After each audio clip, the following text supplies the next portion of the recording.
We're going to begin this morning with new details about Ottawa's airlift of Canadians stranded on board the Diamond Princess. That is the cruise ship in Yokohama, Japan, that's been quarantined now for the past 2 weeks with the biggest coronavirus outbreak outside mainland China. We know the evacuation flight is now set for Thursday of this week. We're also learning the number of Canadians on the ship who've tested positive for the virus has more than doubled. And that today is raising new questions about just who will be eligible for that airlift in a couple of days' time. Right now, here's what we know. Global Affairs Canada is confirming 32 Canadian passengers have now tested positive for this new COVID-19, up from 15, which was the last figure available. There are 256 Canadians on the Diamond Princess passenger list. Canadian officials have previously said only passengers who are healthy and who are not showing symptoms will be allowed on the evacuation flight. So let's begin with Laura McQuillan here with me in studio, who's learned some new details about what to expect this week. Laura, start us off. We've been in touch with some of those passengers this morning, Heather. Just in the past hour or so, they've been telling us they're still getting updates on what's happening with the flight. So they were hoping to fly out tomorrow. Now it's been pushed back another day. That's because of some flight clearance issues with the plane. They've been told they'll be informed of the exact departure time about 24 hours before they take off. As you mentioned, 256 Canadians on the ship, 32 now testing positive for coronavirus, all of them in hospital or heading there. So that leaves some 220 others. Now, we're hearing from the government that about 100 of them still haven't decided or haven't told the government whether or not they want to come home on that charter flight.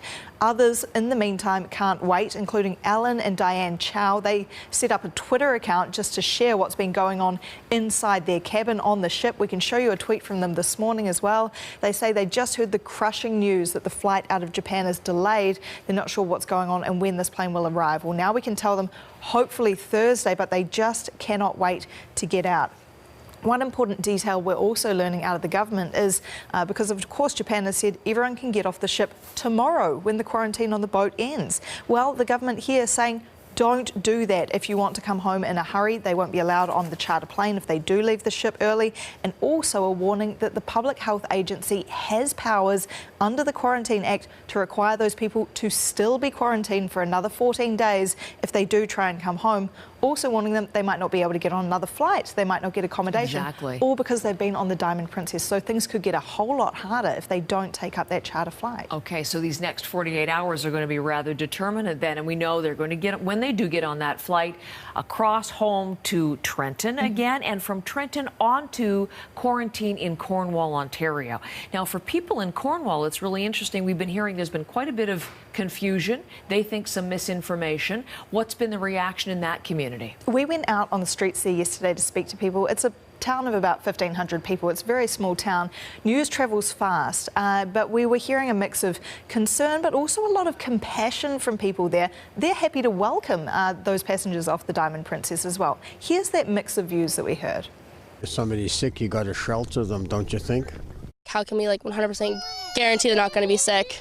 So coming here, because I have a daughter, daughter getting infected. They're going to have some concerns because of the disease, but then, these are Canadians that need a place to, to be. So kind of conflicted either way there. I'm just glad they're going to be home. Being stuck away from home for a really long time can do a lot to your mental health. So just the fact that they're going to be home is going to be nice.